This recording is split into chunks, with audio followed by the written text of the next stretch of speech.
Fox Nation Today. Insulin is one of the basic human hormones. Everyone needs insulin to live. Diabetics, though, can't properly produce insulin. And that's a big question in this country. In America right now, about 6 million people are dependent on daily injections of insulin just to survive. It's a great thing that they can do that. Almost a century ago, scientists discovered how to produce synthetic insulin. The scientists who did that sold the patent to a university for $1. Their goal was to help humanity. That's why they did that. It turned out to be one of the great health advances in human history. Diabetes went from almost a certain death sentence to a manageable chronic illness, as it is today, or was. Cheaply available insulin has extended the lives of tens of millions of people. But in this country, that seems to be changing.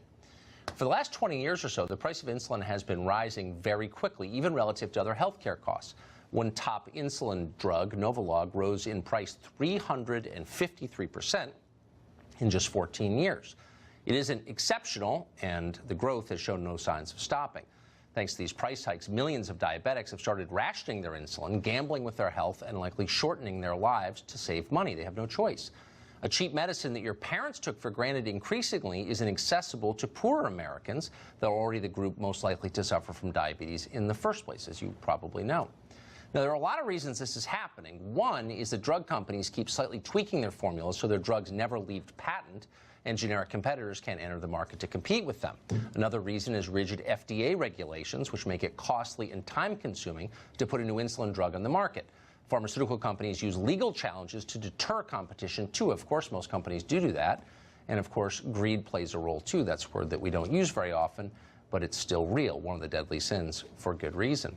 But whatever the reasons for the spike in prices of insulin, it's a huge problem. And you would think it's something that Congress and the administration would consider taking action on. There are some things they could do. Maybe they should streamline an FDA approval process or adjust patent law. Maybe they should subsidize the creation of a generic insulin brand. After all, we spend billions subsidizing solar panels and electric cars that only rich people can afford. So before you give us a lecture about the market, remind us we already do that.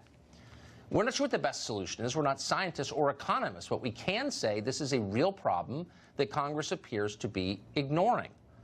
In October, the president pitched a plan to lower drug prices across the board by tying Medicare reimbursement to drug prices in other countries. Republicans in Congress and on K Street hate that idea. Pharma's bottom line is important to them, and it's not an unimportant factor. On the other hand, Americans are dying from easily treated illnesses. That's a factor, too.